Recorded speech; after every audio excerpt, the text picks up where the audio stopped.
Europe 1, au cœur de l'histoire.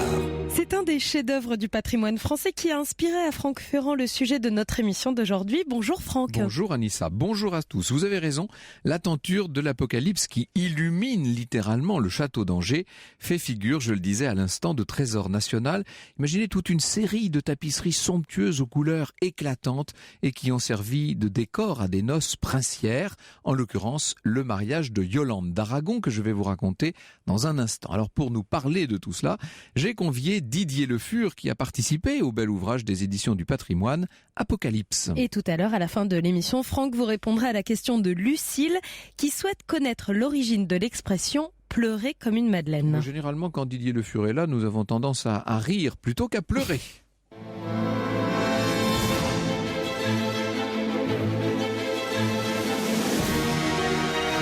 Europe 1, au cœur de l'histoire. Franck Ferrand.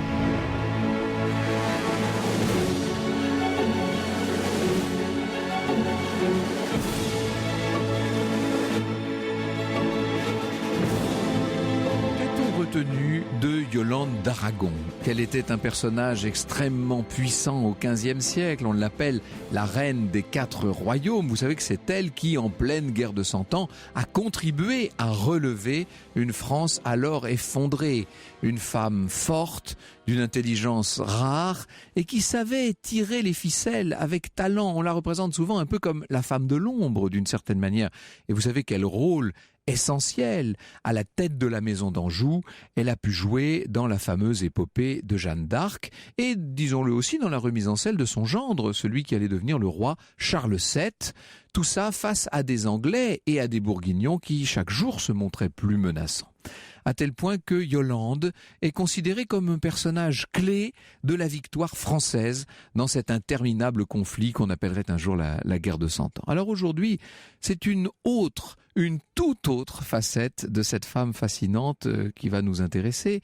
Nous allons la retrouver dans sa prime jeunesse. Elle n'est alors qu'une princesse parmi d'autres, mais une princesse déjà au caractère bien affirmé et qui s'annonce à bien des égards comme une femme de pouvoir.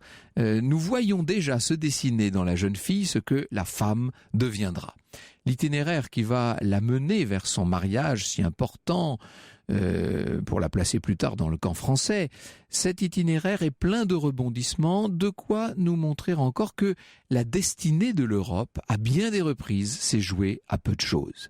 Elle est née en 1380, notre Yolande. Elle est née à Saragosse, capitale du royaume d'Aragon, n'est-ce pas? On est au sud des Pyrénées. Cet État, à l'époque, est un acteur très important de la politique européenne et il est particulièrement bien arrimé en Méditerranée puisqu'il contrôle le nord-est de l'Espagne actuelle, le Roussillon, les Baléares, ne les oublions pas, et puis, bien sûr, la Sicile, la Sardaigne et même, au-delà à l'est, la région d'Athènes. Le père de la petite fille, le père de Yolande, s'appelle Jean. Il est donc l'héritier de cette puissante couronne. Quant à sa mère, c'est la nièce du roi de France, Charles V. Nous sommes dans les meilleurs lignages. Yolande est élevée au sein d'une cour très raffinée. Vous l'imaginez, cette cour d'Aragon où les artistes sont si nombreux. On est dans le palais très imposant d'Aljaferia. On est à Saragosse, bien sûr. Arnaud Desroches de Chassey décrit ainsi le palais. Cet ancien palais arabe, construit 3 siècles plus tôt, aux murailles énormes, aux tours majestueuses, est une merveille architecturale et l'on vante la richesse de ses jardins, le murmure de ses fontaines, la fraîcheur de ses patios, aussi beaux, dit-on, que ceux de la lointaine Grenade. Un peu comme le palais qui la voit grandir, Yolande, très tôt, va mêler un esprit d'une certaine finesse, à un tempérament solide et même un tempérament un peu rude. C'est encore Arnaud Desroches de Chassey qui parle. Petite fille, elle manifeste une personnalité attachante mais très indépendante et un entêtement affirmé. On dit d'elle, en plaisantant, qu'elle enfonce les clous avec la tête.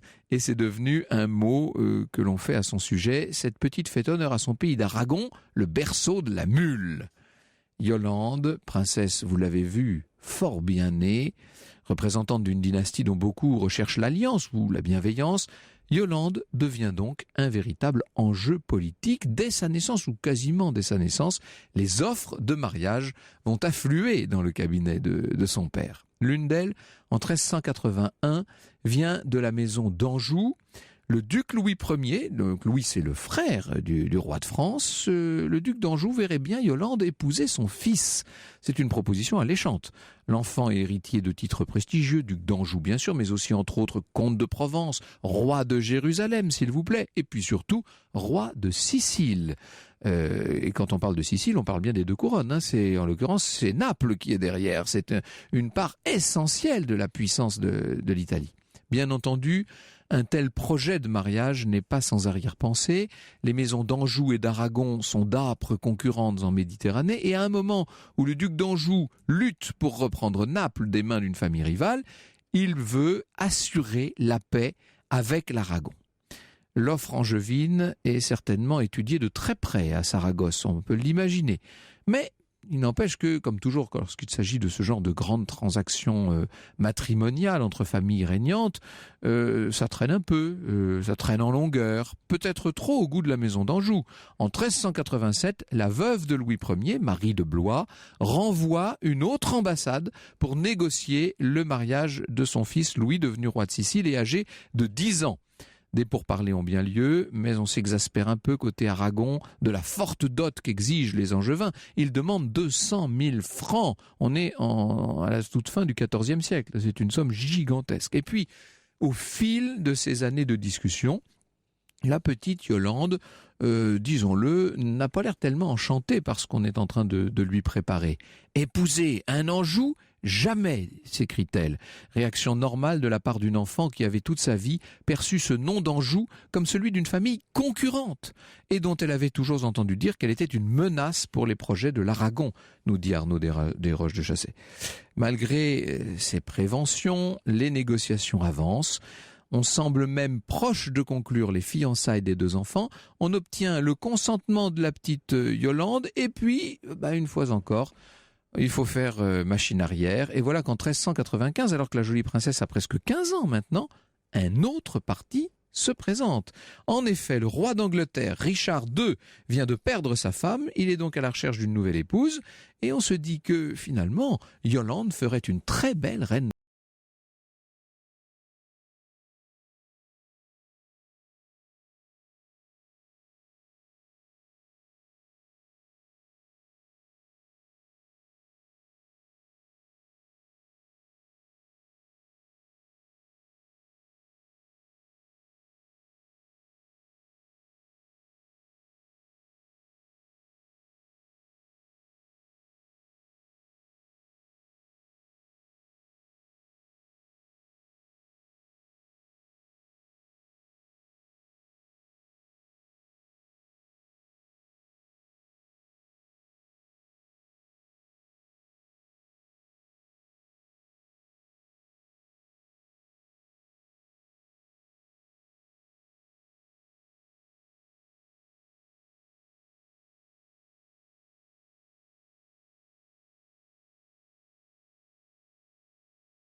À l'instant sur Europe 1 par les musiciens de Provence. Et cet après-midi, vous nous faites revivre un mariage, Franck Ferrand, le mariage de Yolande d'Aragon, puisque c'est la tenture de l'Apocalypse qui est à l'honneur sur Europe 1.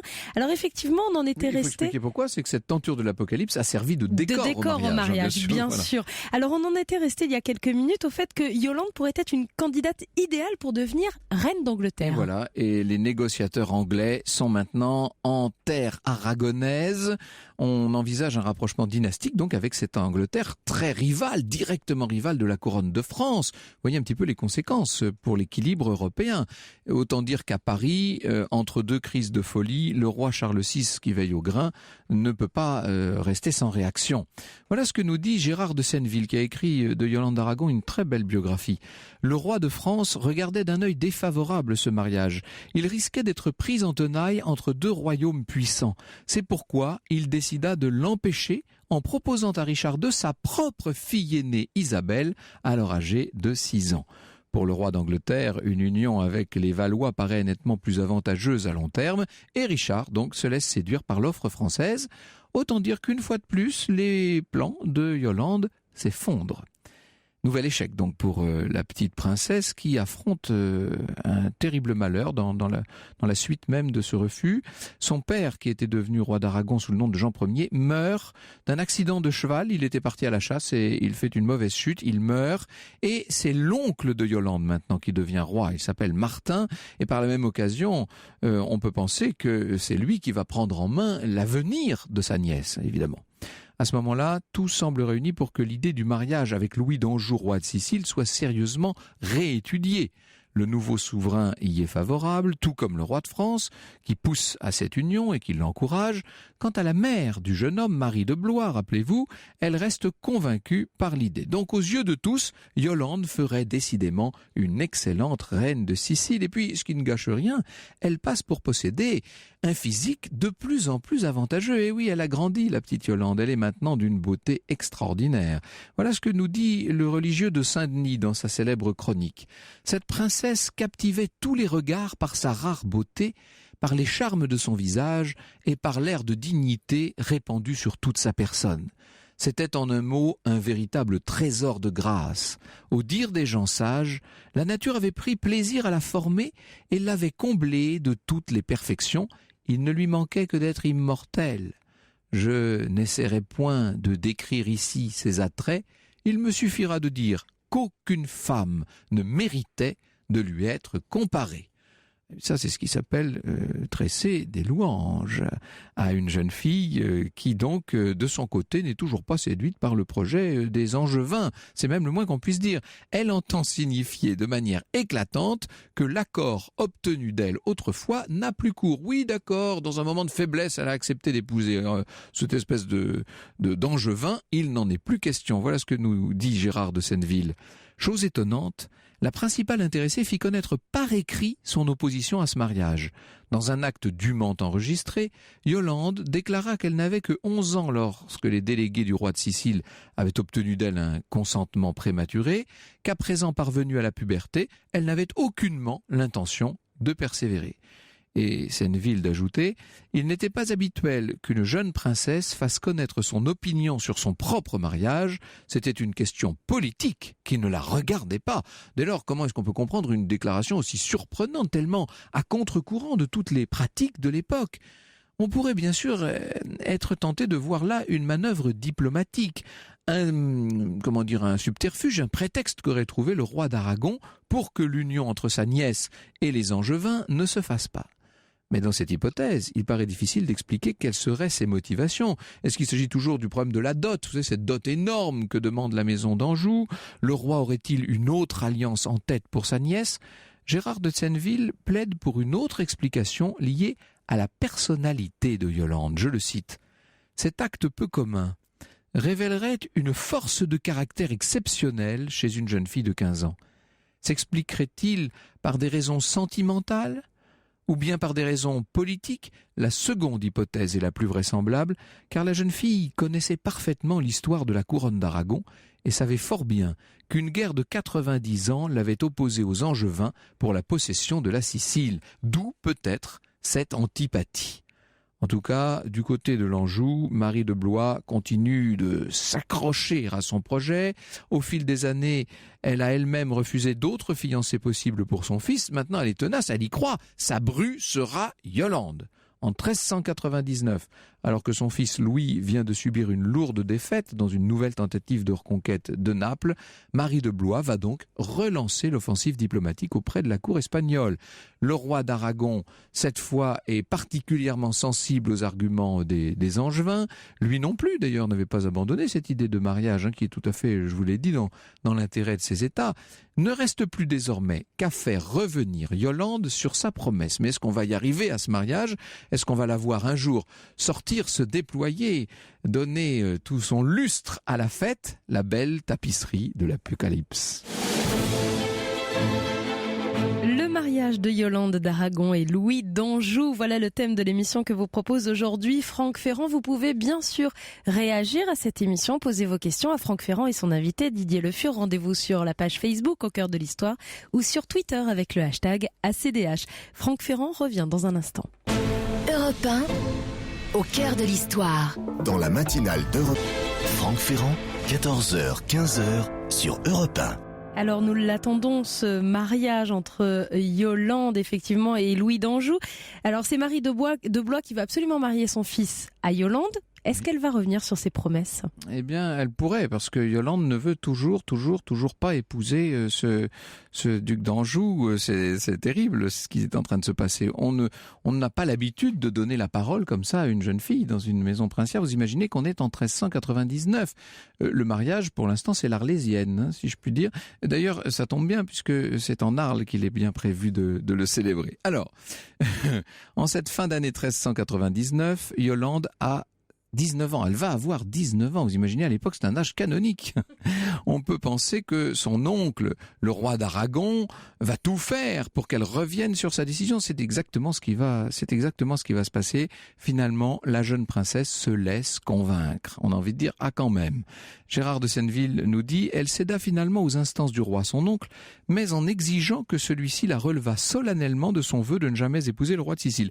Comme s'il était totalement impensable dans l'esprit de cette jeune fille de revenir sur un vœu qu'elle avait formé. C'est fort ça quand même.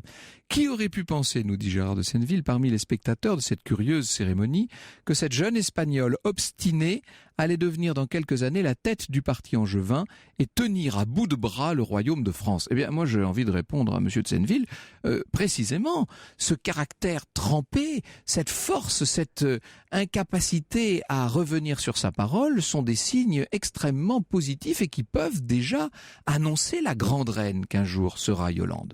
Donc cette fois-ci, ça y est, au cœur de l'automne 1400, vient le moment pour la fière Yolande de rejoindre les... Vous savez que Yolande, c'est Yolanta, ça veut dire la violente, hein, par ailleurs. Ça, c'est pas tout à fait par hasard, peut-être. Le moment est venu de rejoindre les terres de son fiancé. La voilà à Arles, où doit être célébré son mariage, accompagné de tout un cortège. La princesse dit adieu à son beau palais de Saragosse, à sa famille, à son Aragon. Cette fois, ça y est, direction Perpignan, de l'autre côté des Pyrénées, où elle est rejointe par son futur beau-frère, le prince de Tarente, qui doit l'escorter pour la fin du voyage. On peut imaginer depuis le temps qu'on évoquait dans la famille le nom de Yolande d'Aragon que le prince angevin est impatient de rencontrer sa belle-sœur. Et alors que dire de son frère qui lui va carrément l'épouser ? Gérard de Senneville raconte toujours, lorsque le jeune roi de Sicile sut que sa future épouse était arrivée à Perpignan, il n'y tint plus et en compagnie de 8 gentilshommes, il galopa jusqu'à Montpellier. Là, il se dissimula dans la foule des curieux qui attendaient dans la rue l'entrée du cortège princier, car dans chaque ville où elle faisait étape, Yolande était fêtée comme une reine. Ce fut en spectateur anonyme, perdu au milieu des badauds, que Louis aperçut pour la première fois la jeune fille. Il ne la vit qu'un court instant montée sur une mule au passage du cortège, mais il lui parut que sa réputation de beauté n'était pas usurpée. Tout joyeux, le jeune roi retourna au galop à Arles pour y accueillir officiellement la jeune fille. Voilà une scène qui nous en rappelle une autre très célèbre dans l'histoire de France. Et je me demande d'ailleurs si ce n'est pas la première qui a inspiré la seconde, puisque vous savez qu'au moment d'épouser Marie-Thérèse d'Autriche, l'infante d'Espagne, le tout jeune Louis XIV, de la même façon, s'était caché dans la foule pour observer sa promise. Peut-être avait-il lu dans les chroniques que le roi de Sicile en avait fait autant. Alors, le 1er décembre, Yolande est enfin en vue d'Arles. Elle s'arrête dans une maisonnette qui a été aménagée à son intention pour qu'elle puisse se préparer pour son entrée dans la ville, qui est toute une solennité, bien entendu. Et enfin, cette princesse qu'on attendait depuis si longtemps peut achever sa route et se présenter sous les murs de la ville provençale. C'est la princesse Michael de Kent qui raconte. À l'approche d'Arles, une foule très dense s'est massée au bord de la route. Yolande distingue les bruyants compliments qui s'adressent à elle, ainsi qu'aux dames et gentilshommes de sa suite. Elle est placée en tête du cortège, précédée de 4 chevaliers en armure de parade et de 2 trompettistes. Ainsi, son arrivée est annoncée et les voyageurs ou fermiers sont avertis et peuvent libérer la voie avec leurs bêtes. Yolande sent que l'excitation monte chez les autres autant qu'en elle. Et on a l'impression qu'elle y était, la princesse de Kent. Yolande entre dans la ville, elle se dirige tout de suite vers la cathédrale Saint-Trophime, splendide édifice roman au portail tout à fait remarquable. C'est là qu'a lieu une courte cérémonie de prière. Yolande et ceux qui l'accompagnent remercient Dieu pour ses bienfaits. Et puis dans une atmosphère qui maintenant est une atmosphère de franche allégresse, la princesse, qui bientôt sera reine, sous les hurrahs, au son des cloches, va rencontrer son fiancé, Louis II d'Anjou. Elle le rencontre à l'archevêché. Marie de Blois, la future belle-mère, est là, et c'est bien le moins. Quand on sait tous les efforts qu'elle a fait en faveur de ce mariage, on ne peut l'imaginer qu'heureuse, Marie de Blois, de voir enfin se concrétiser les plans qu'elle avait pu former. Le mariage a lieu le lendemain, le 2 décembre 1400, dans la cathédrale. La mariée a 20 ans, son époux en a 23. Ils sont très entourés. Les plus importants seigneurs de Provence sont là, bien entendu. C'est un événement extraordinaire.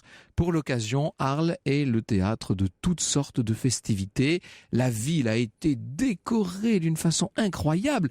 Mais la plus inouïe des décorations, évidemment, le décor le plus impensable, c'est celui qu'on a tendu dans la cour de l'archevêché. Ce sont les fameuses tentures de l'Apocalypse, des tapisseries merveilleuses qui représentent des scènes tirées du livre ultime de la Bible, l'Apocalypse de Saint Jean.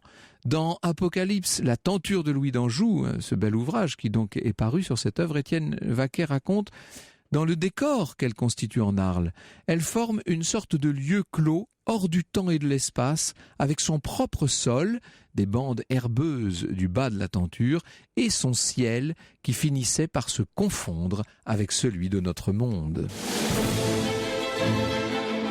Nous allons bien sûr en parler maintenant de cette tenture avec vous. Bonjour Didier Le Fur. Bonjour. Je sais que vous connaissez bien sûr l'histoire de la tapisserie en général. On va revenir sur cette tenture en particulier. Mais avant cela, évidemment, on va voir à quoi servaient autrefois toutes ces tapisseries.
Original du film Jeanne d'Arc à l'instant sur Europe 1, une musique signée et composée par Eric Serra.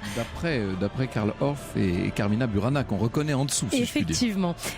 Aujourd'hui, vous avez décidé de rendre hommage à ces tapisseries de l'Apocalypse qui ont été le décor du mariage de Yolande d'Aragon et de Louis d'Anjou. Franck Ferrand, et vous recevez pour nous en parler Didier Le Fur, historien, qui a participé au très beau livre Apocalypse, la tenture de Louis d'Anjou, sous la direction de Jacques Cailleteau et Francis Muel, édition du Patrimoine, Centre des Monuments Nationaux, et qui est sorti au mois d'octobre.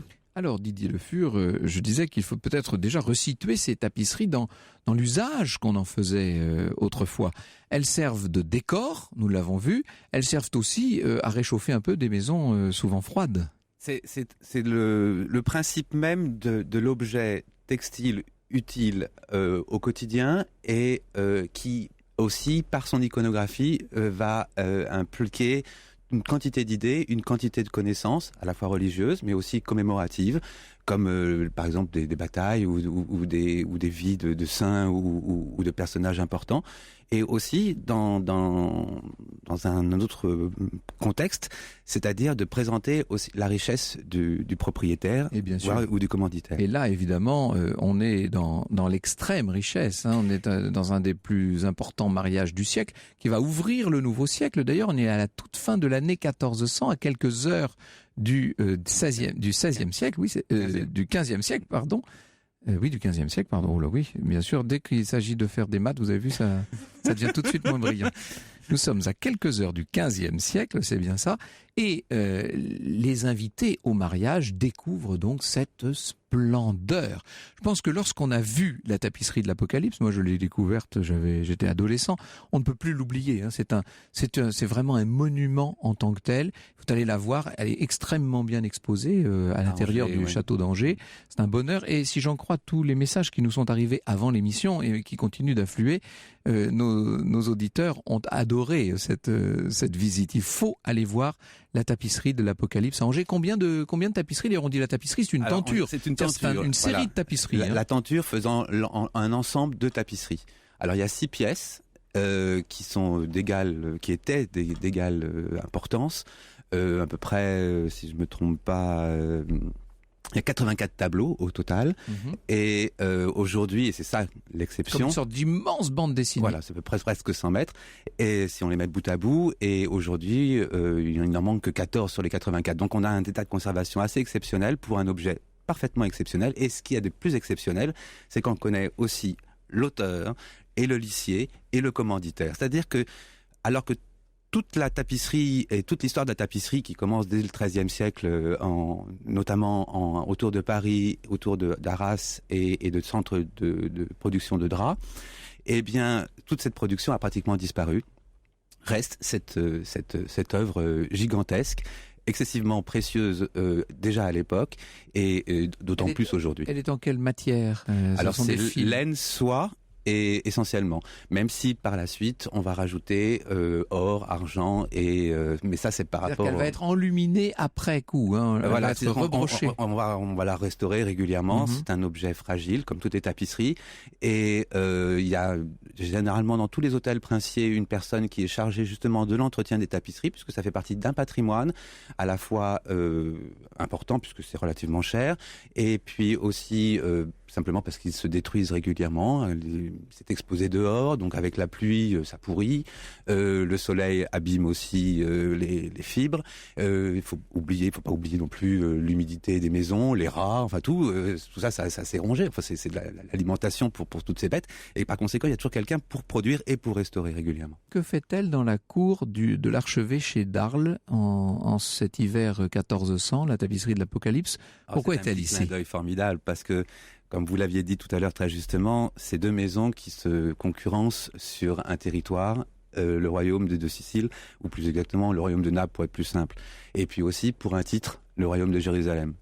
Ces 2 familles ont des ambitions expansionnistes, des ambitions aussi de croisade, ou de mener aussi des croisades.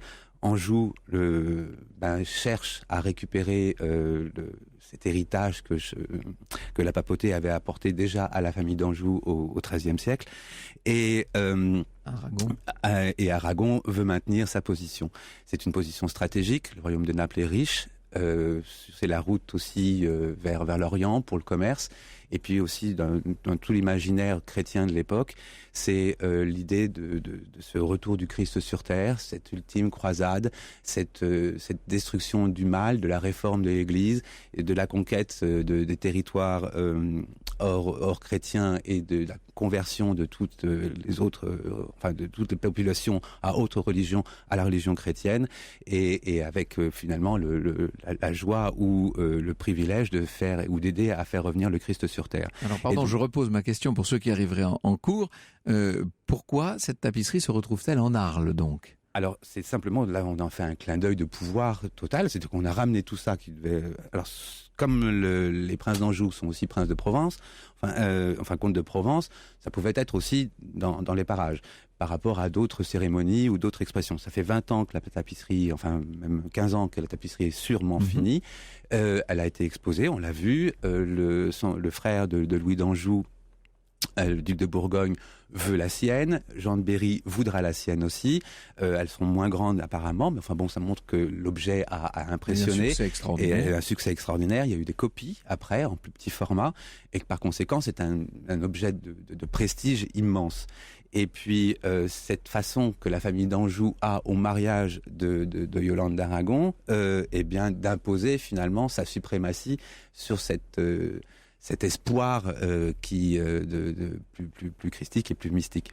Voilà. Alors cette tapisserie, on la connaît donc bien, ce qui n'est pas le cas de toutes les tentures, hein, loin de là. On sait qui l'a commandée déjà. On sait qui l'a commandé, donc Louis Ier d'Anjou.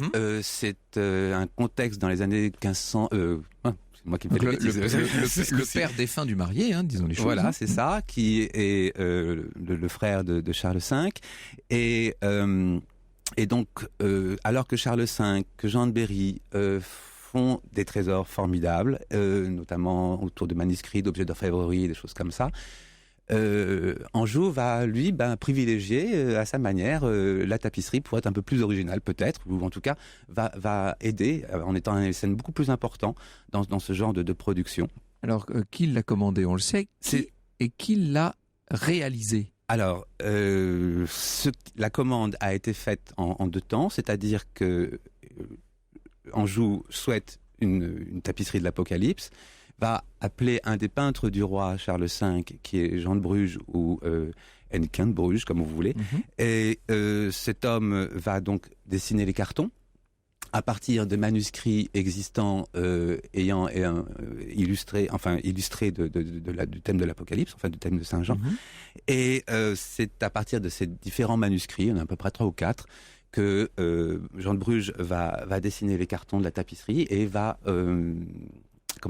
la tenture, et va offrir à Nicolas Bataille la production. Alors Nicolas Bataille est un marchand, lissier.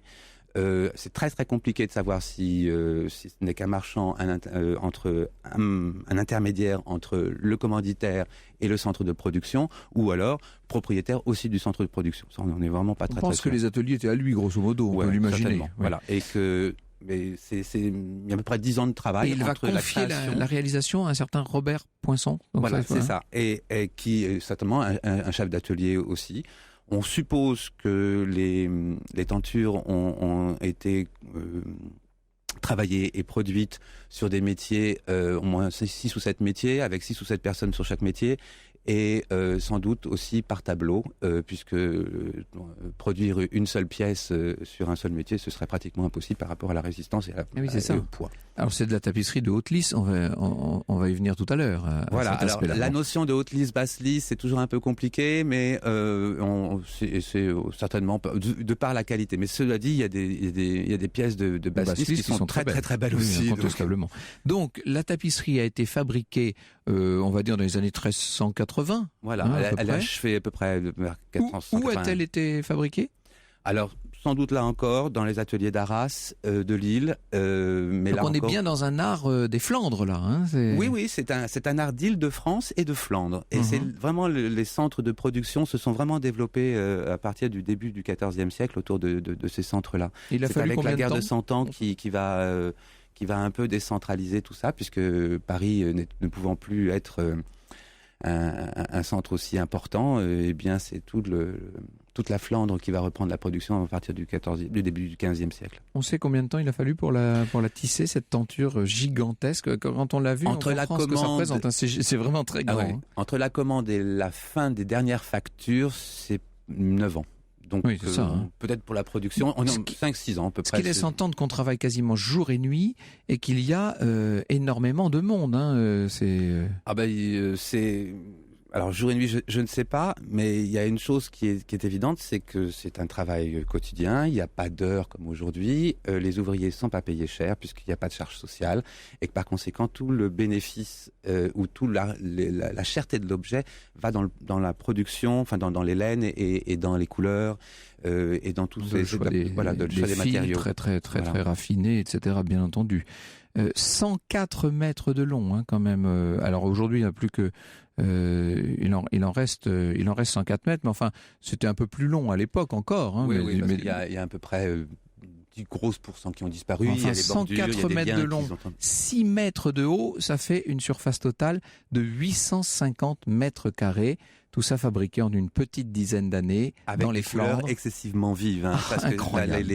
c'est la magie de l'avers et du revers des tapisseries, puisque ce qui est exposé à la vue de tous, eh bien, c'est un peu atténué dans les couleurs, dans l'intensité. Des fonds mais les fonds- d'une puissance incroyable, des bleus, des rouges, Ouais. étonnants. Et des verts, parce que c'est ça qui est intéressant, c'est que il y avait un problème pour fixer le verre, et notamment dans les textiles, et il a été magiquement conservé. Des concerts célestes avec des anges, des archanges, des séraphins aux ailes Et irisées. des petits diables aussi. Et puis bien entendu, on est dans l'Apocalypse, hein, il ne faut pas l'oublier, toutes les créatures Ouais. possibles et imaginables, le feu, la foudre, Les dragons, Le déchaînement la des- bête à 7 têtes. Et, exactement, une végétation luxuriante, des architectures incroyables, un sens du drapé, du modelé, et des qui pourrait faire visages. penser au plus beau tableau. Ouais. On Et- est vraiment... Et une composition. Et un gros travail de mise en scène des personnages, et sur les visages, il y a vraiment un très beau boulot, parce que en général, on est dans des visages souvent à figure générique, tout ça. Et là, il y a une vraie volonté de personnaliser en tout cas une tentative de personnaliser les personnages pour qu'on puisse Mais les suivre à travers tout le déroulement de je l'objet. regarde là les dragons, les hydres à plusieurs têtes, etc. Les chiens, enfin, tout ça fait peur, littéralement. Il Il y a la volonté de faire peur, puisque de toute impressionné. façon, Hein. on est C'est dans l'Apocalypse. Alors, on est dans un combat du bien et du mal. bah hein. oui. Pourquoi l'Apocalypse? On y vient dans un instant. Europe 1, au cœur de l'histoire. Sur Franck Ferrand, 14h, 15h sur Europe 1. La tenture de l'Apocalypse, un chef-d'œuvre unique au monde auquel vous avez décidé de rendre hommage et de mettre à l'honneur cet après-midi sur Europe 1. Franck Ferrand, vous recevez Didier Le Fur, qui est historien. Et oui, et nous parlons donc de cette tenture qui mesure plus de 100 mètres de long sur 6 mètres de haut, 850 mètres carrés de décors fabuleux, c'est vraiment le terme qui convient, des couleurs très vives, et puis combien de feux, de fer, de morts et de détresse, aurait dit Ronsard, sur cette incroyable tapisserie de l'Apocalypse, car il s'agit de mettre en scène, car il s'agit de figurer l'un des textes les plus hallucinés de tous les temps, l'Apocalypse de Saint Jean. Il faut peut-être Et en surtout dire un mot, Didier Le des plus Fur. populaires aussi de cette période du 13, 14, 15e siècle, puisque Saint Jean est l'auteur de référence. Toutes les autres épîtres sont quelquefois plus... Il faut savoir, j'étais à Patmos là, l'été dernier, je raconte ma vie aujourd'hui, mais et dans la grotte de Saint-Jean, de Saint-Jean. où il a écrit ce dernier, cet ultime livre de la Bible, hein, c'est ce qui clôt le Nouveau Testament.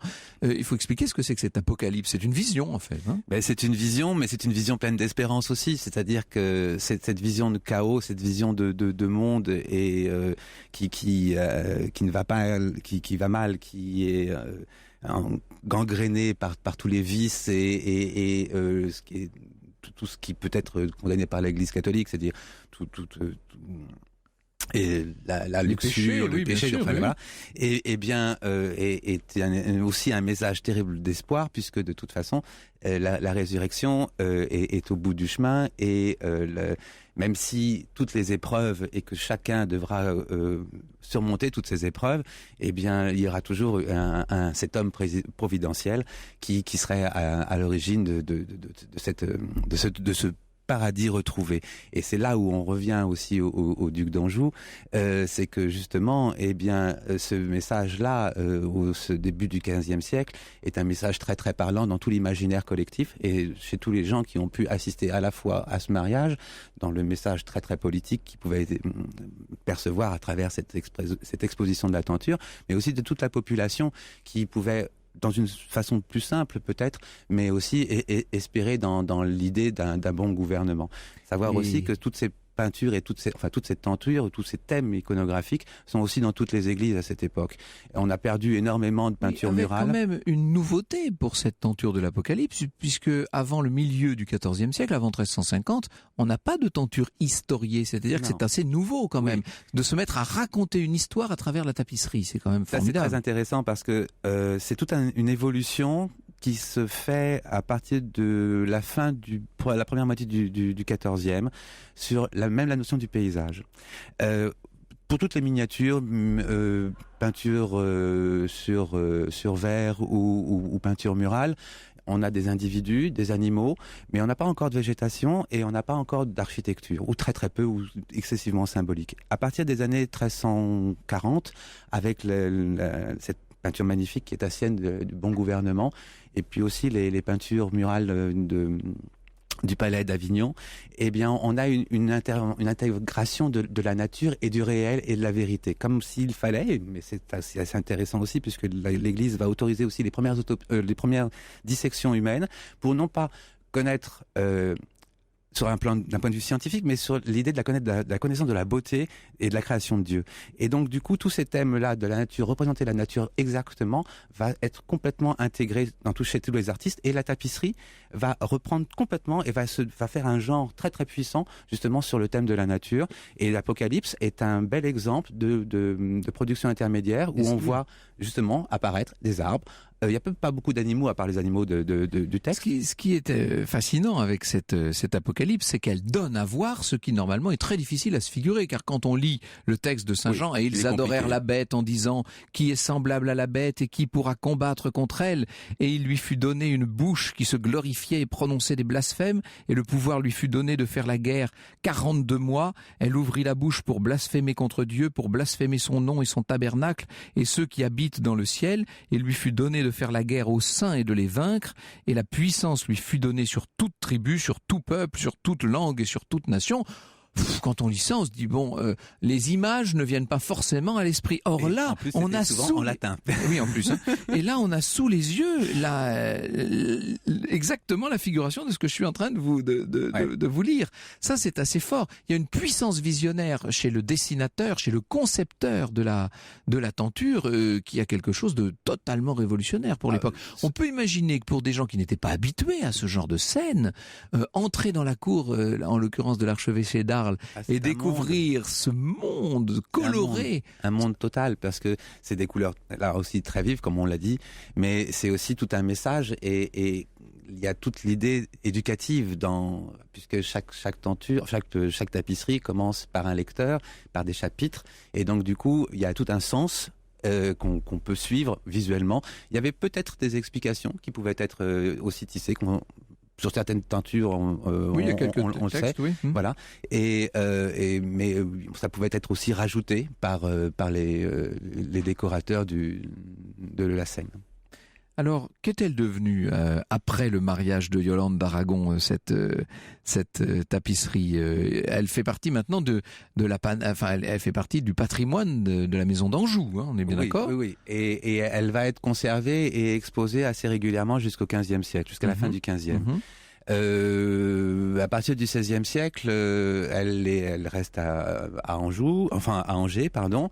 Elle est sans doute exposée lors de l'entrée de François Ier à la cathédrale. Cathédrale. C'est-à-dire qu'à l'époque, la tenture en question, elle est capable de couvrir l'ensemble de la nef et du chœur. Hein, donc ça devait faire une sorte. Alors quelquefois, on la mettait à l'extérieur aussi, parce que justement, à l'intérieur, il y avait d'autres choses, et par rapport à un programme et une évolution ou des thèmes politiques ou religieux sur lesquels on voulait assister. Arrive la Révolution, la tenture est mutilée, elle est découpée en plusieurs morceaux, et alors là, elle va servir de tout et n'importe quoi. On va s'en servir pour faire des bâches de marché, on va s'en servir pour faire des bâches de chariot, de couverture pour les chevaux, d'essuie-pieds, etc. Enfin, c'est incroyable. Oui, mais on considère que ça vaut plus rien, et puis de toute façon, c'est une vieillerie sans aucun intérêt. Oui, c'est une vieillerie poussiéreuse et qui sert uniquement, alors vraiment, à faire et c'est même pour couvrir les toiles, hein, souvent. Ça sert un peu comme les tapis Kilim enveloppés d'autres tapis plus précieux, mais voilà exactement. C'est exactement la bonne image. Et puis, en 1848, au moment où on commence à s'intéresser au Moyen-Âge, à revenir sur les trésors d'un patrimoine qu'on aurait pu penser terminé, définitivement oublié, c'est un chanoine, le chanoine Joubert, qui repère cette tapisserie, parce qu'il en voit quand même l'éclat, la beauté. Il se dit, il y a là quelque chose d'extraordinaire. Il récupère les petits morceaux, il les rapièce, si je puis dire, il les remet ensemble, on reconstitue l'ensemble de la tenture et on la fait restaurer. C'est à ce moment-là, donc les couleurs vives que nous voyons aujourd'hui sont en partie des couleurs du Moyen-Âge, il faut le dire.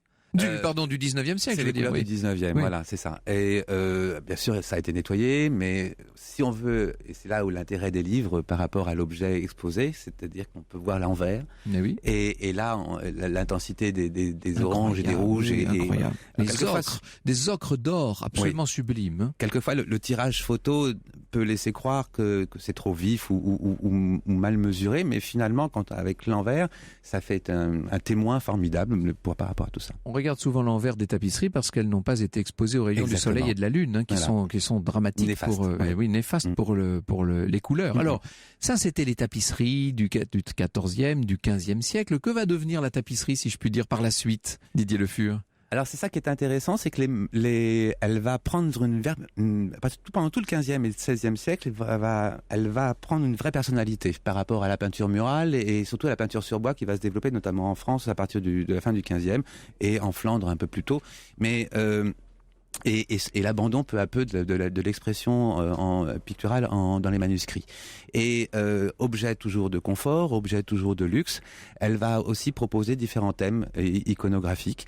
Et c'est essentiellement autour de la vie seigneuriale, toujours idéalisée, la chasse, les jardins, la vie, la piété. Et puis aussi, et c'est ça qui est assez amusant, parce que c'est assez rare à l'époque, même si pendant le 17e ça va se développer, c'est la vie paysanne. Eh oui, C'est les premiers témoignages. c'est vrai. Alors il y a certes... C'est un aspect documentaire. on peut dire, hein. Exactement. Et plus que les calendriers des livres d'heures comme ceux des régisseurs du duc de Berry, où là on voit des gens au travail, mais la tapisserie, elle, va cadrer plus sur ces personnes. Forcément, c'est des scènes heureuses.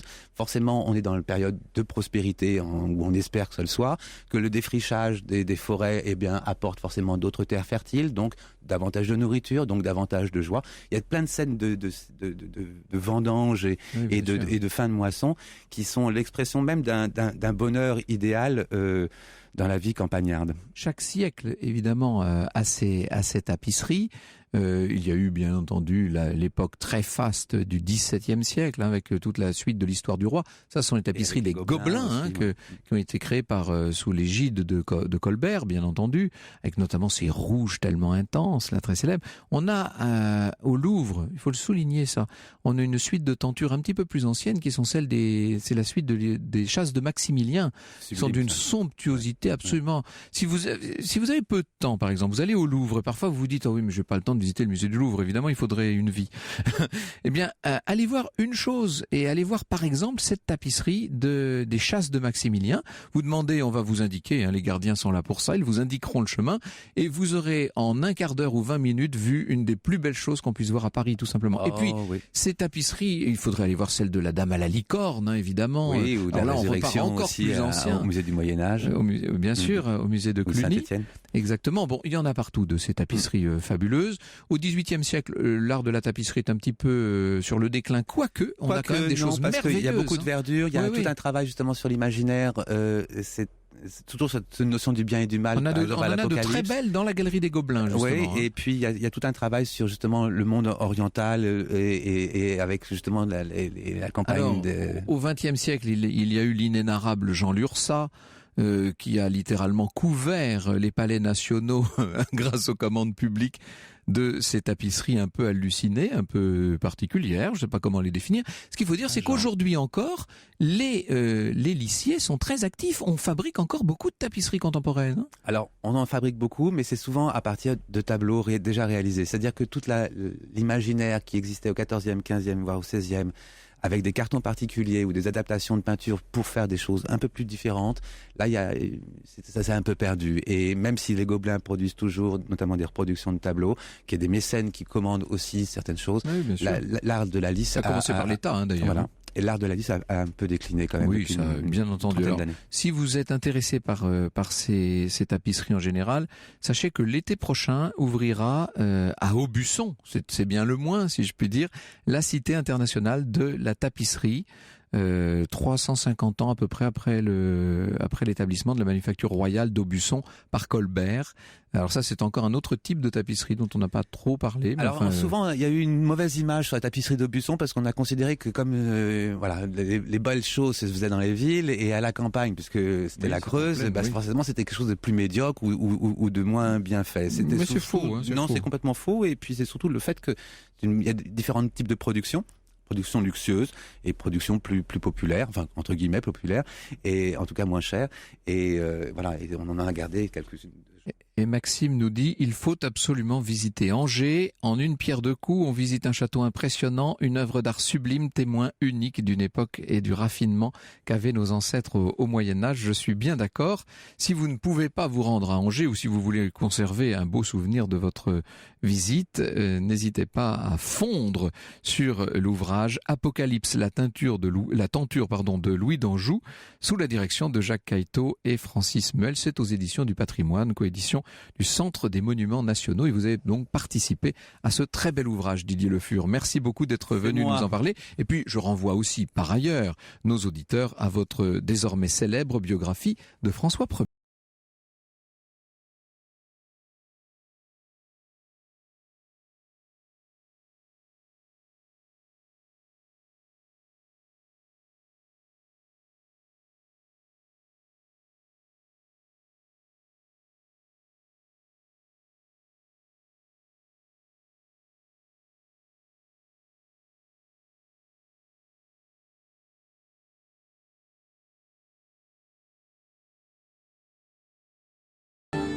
La balade de la Reine d'Avril par les musiciens de Provence sur Europe 1. Europe 1, au cœur de l'histoire. Retour aux origines. Et aujourd'hui, pour vous, Franck Ferrand, une question de Lucille sur la page Facebook au cœur de l'histoire. Pourriez-vous revenir sur l'origine de l'expression « pleurer comme une madeleine » ? Eh oui, alors nous allons y venir. C'est une question qui n'a rien à voir avec la Madeleine de Proust, je précise. Madeleine, quand on dit pleurer comme une madeleine, c'est avec un M majuscule, bien entendu. Il s'agit de la fameuse Marie-Madeleine ou Marie la Magdaléenne, une des disciples de Jésus, considérée par les évangiles comme le premier témoin de la résurrection. Alors, lorsqu'elle a pris, cette Madeleine, la venue du prophète Jésus dans le village de Magdala, elle se présente à lui, elle se met à genoux en pleurant, elle lui lave les pieds tout en lui confessant ses péchés, et devant l'abondance de ses larmes, devant sa volonté de se repentir, Jésus va lui pardonner et lui remettre ses péchés.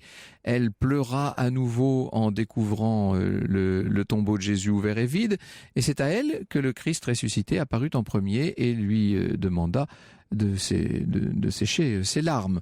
Donc vous comprenez pourquoi on dit pleurer comme une madeleine. Ce sont ces pleurs répétés, bien entendu, qui ont donné naissance à l'expression pleurer comme une madeleine, qui veut dire pleurer abondamment ou souvent. On en trouve la première trace attestée dans les années 1830, notamment dans les écrits de Balzac, dans la Comédie humaine. Balzac dit plusieurs fois que ces personnages pleurent comme des madeleines. Cependant, depuis le XIIIe siècle, il existait déjà l'expression faire la madeleine. Mais attention, faire la madeleine, ça ne veut pas dire tout à fait la même chose, c'est pas tout à fait pleurer. Faire la madeleine, c'est affecter le repentir. Vous voyez, c'est une notion de duplicité qui vient se mêler